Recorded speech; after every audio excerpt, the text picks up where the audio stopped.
আসসালামু আলাইকুম। জি আছেন বন্ধুরা, কি অবস্থা? বহুদিন যাবত তো আমরা ব্যস্ত, ভিডিও টিডিও দিই না, টুকিটাকি যে কাজগুলো এগুলো তো আমি এমনি টুকিটাকি কাজ দিই না। তো আজকে আমার কাছে আমার এক টেকনিশিয়ান ভাই একটা ফোন দিয়েছে, রেডমি নোট 10 প্রো। তো এটার ইস্যু আছিল, এটা কমন ইস্যু, সবাই জানেন যে এটা সিপিইউ থেকে যখন সিপিইউ ফল্ট হয়, ডাইস ফল্ট হয়, তখন এটা ক্যামেরা আর সাউন্ড কাজ করে না। তো এটা ক্যামেরা সাউন্ডের জন্য আমার কাছে নিয়ে আসছে। এই দেখেন, এখন এটা সাউন্ডও বাজতেছে এবং এটার ক্যামেরাও চলতেছে। এই যে ক্যামেরাও চলতেছে। তো বিষয়টা হচ্ছে এই ক্যামেরাও চলতেছে। তো বিষয়টা হচ্ছে এটা যখন আমি সিপিইউ উঠাইছি, উঠানোর পরে সেটা ডেট হয়ে যায়। ডেট হওয়ার পরে আমি আমার সিপিইউ যেদিন থেকে আমি সিপিইউ কাজ করি, ওই দিন থেকে আমার একবারে সিপিইউ মানে দুবার সিপিইউ উঠানোর জরুরি মানে দরকার হয় না। মানে আমি যখন সিপিইউ একবার কাজ করি, একবারে আমার সম্পূর্ণ সেটগুলো রান হয়ে যায় ইনশাল্লাহ। তো বিষয়টা হচ্ছে এখন সিপিইউটা আমি যখন রিভলভ করি একে একে, আমি 5-6বার 7বার রিভলভ করছি, এরপরেও সেটটা চালু হয় না। পরবর্তীতে আমি ইউএফএস কে উঠাই, ইউএফএসও আমি রিভলভ করছি প্রায় 4বার থেকে 5বার, কিন্তু তারপরেও আমার সেটটা চালু হয় না। ওটা আই চার্জারে আপনার রিডিং আসে 0.4 থেকে শুরু হয়, 6 থেকে শুরু হয়, 1.5, 1.6, 1.7 এরকমই আসে। তো বিষয়টা হচ্ছে ডিসি রিডিং, যখন আমি ডিসি পাওয়ার সাপ্লাই দিয়ে একবার চেক করলাম, তখন চেক করার পরে আমার 100 কত রিডিং উঠে। এরপরে কোনো মানে রেসপন্স নাই, মনে হয় যে সেটা রান হইতেছে বা রান হবে এরকম, কিন্তু আসলে সেটা রান হয় না। তো এটার গুরুত্বপূর্ণ একটা লাইন মিস হয়ে গেছে। এটাকে আমি ভালো করে ডায়াগনোস করলাম এবং আমি ইন্ডিয়া থেকে একজন হেল্প নিলাম।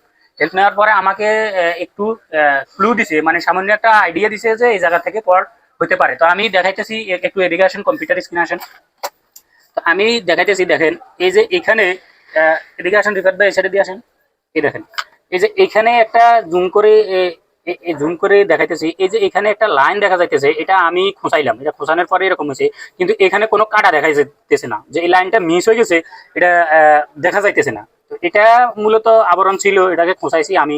খোঁচানোর পরে যখন আমি দেখাইতেছি, এই যে যখন আমি ইউএফএসটা তুললাম, এই যে এই লাইনটা, এই যে এই লাইনটা এই দেখতেছেন, এই দেখেন আমি ইউপিএস যখন উঠাইলাম, এই যে এখন ইউপিএস নাই, এই যে লাইনটা আমি খুঁচাইলাম, কিন্তু লাইনটা এখান থেকে মিস হয়ে গেছে।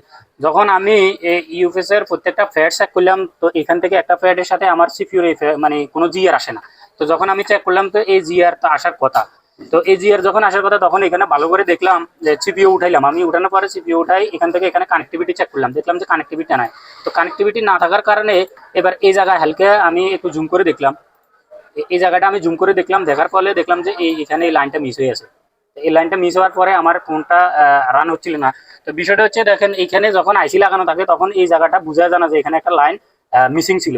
আর এই জায়গাটা এখন এরকম বোঝা যাইতেছে, এটা আমি খোঁচাইছি, এটা বেলেট দিয়ে খোঁচানোর পরে এটা এরকমটা হয়েছে। এদিকে আসেন। তো বিষয়টা হচ্ছে, কন্ডিশন এমন পর্যায়ে গেছে যে এটার বোঝাই যায় না যে এই একটা লাইন মিস। তো আমি যখন এক জায়গা থেকে হেল্পের জন্য আমি ফোন দিলাম, তো আমি মেসেজ দিলাম, আর পরে আমাকে প্রায় 8-10 ঘন্টা পরে আমাকে রিপ্লাই দিছে যে এই কলটা অমুক জায়গা থেকে হইতে পারে, ওটার সম্পূর্ণ ফ্যাট আপনি চেক করেন। তো আমাকে বলার পরে যখন আমি সবগুলো ফ্যাট চেক করলাম, তখন একটা ফ্যাট আমাকে আমি ওপেন দেখলাম। তো ওপেন দেখার পরে ওই লাইনটা ভেরিফাই করার পরে এখন দেখতেছেন লাইভ যে এই ফোনটা চলতেছে। তো এই ফোনটা আমার এক টেকনিশিয়ান ভাইয়ের, উনি খুবই ভাইরাল। তো উনি এমন পর্যায়ে চলে গেছে, এটা কাস্টমার থেকে রিস্ক নেয় নাই। তো রিস্ক না নেওয়ার ফলে উনি আমাকে বলতেছে যে ভাই, আমি ঢাকা থেকে একটা সিপিইউ অর্ডার করে আনানোর পরে আপনি এই সিপিইউটা লাগাই বা এমএমসিটা অন্য জায়গা থেকে প্রোগ্রামিং করে দেন। তো আমরা এই সিদ্ধান্ত নিয়েছিলাম, ভাবছিলাম হয়তো সিপিইউ ড্যামেজ হয়ে গেছে বা এরকমটা কিছু। তো বিশেষ করে এখন তো দেখতেছেন না, সিপিইউ ড্যামেজ হয় নাই। তো এই কন্ডিশনে আসলে যে ভাই আমার ফোনটা দিছিল, উনি আসলে পেরেশানি ছিল, আর আমিও মোটামুটি ভাবে কি আমার হাতে ফোন ডেট হয়ে যাবে এরকমটা আসলে আনইজি একটা ফিল ছিল, বা আনইজি ফিল করতাম। তো যাই হোক, আলহামদুলিল্লাহ এখন সবাই দোয়া করবেন, আমাদের সেটটা এখন রান, সবকিছুই ওকে।